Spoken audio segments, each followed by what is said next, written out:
जय जगन्नाथ। तो सीएम किसान रेजिस्ट्रेशन विंडो वर्तमान खोली जाइए।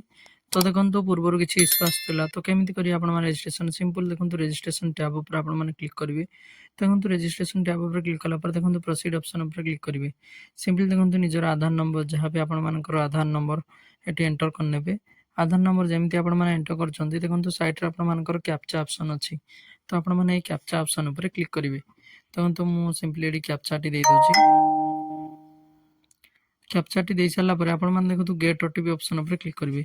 तो देखो ये ऑलरेडी केवाईसी हो जाए तो जो मानकर केवाईसी हो न पूर्व प्रोसेस आपर किसी अलग आसो तो आपर ओटीपी वेरीफाई करने पड़ो। सिंपल देखो ये आपर जहाँ भी रजिस्ट्रेशन मोबाइल नंबर अच्छी आप रजिस्टर्ड मोबाइल नंबर टी देदेवे। आपण मैंने जमी रजिस्ट्रेशन मोबाइल नंबर टी दे दूसरी आप रजिस्टर मोबाइल को गोटे ओटीपी आपर जेनेट हो तो से ओटीपी टी आपको ये एंटर करने पड़ो। सिंपल देखो आपण मानकर ओटीपी टी एठी एंटर करिया पूर्व मन रखु आपके आपण माने जो मैंने भी एग्रीस्टाक रजिस्ट्रेशन करना प्रथम एग्रीस्टाक रजिस्ट्रेशन कर देखो मोबाइल नंबर को आप ओटीपी चलीगला तो ये मोबाइल नंबर ओटीपी जहाँ भी आपर थी ये देदेवे। सिंपल देखो मुझे मोबाइल नंबर मोबाइल को जो ओटीपी आपर जाइए एंटर कर नौची देखो वेरीफाई ऑप्शन उपर क्लिक कर देखो आपर टोटाल डिटेल्स आपर किसी आसला। तो आपण मैंने मन रखु ये आपने सर्वदा स्मॉल फार्मर एवं रूराल चूज करेंगे। तो देखो ये आपर देखो जेहेतु ये लैंडलेस पूर्व ओडिशा कृषक पोर्टाल रजिस्ट्रेशन कर सारी तो रजिस्ट्रेशन हेब ना।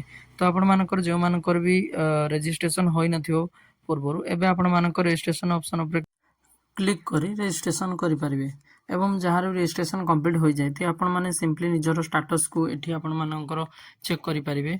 तो देखो जो मैंने भी आपण मैंने रजिस्ट्रेशन कर छाड़ी तो देखो निजर स्टाटस को चेक कर कि जदि आपण मानकर स्टाटस टी चेक कर सारी लिस्ट देखो नुआ लिस्ट उपर ऑप्शन उपर क्लिक करूँ।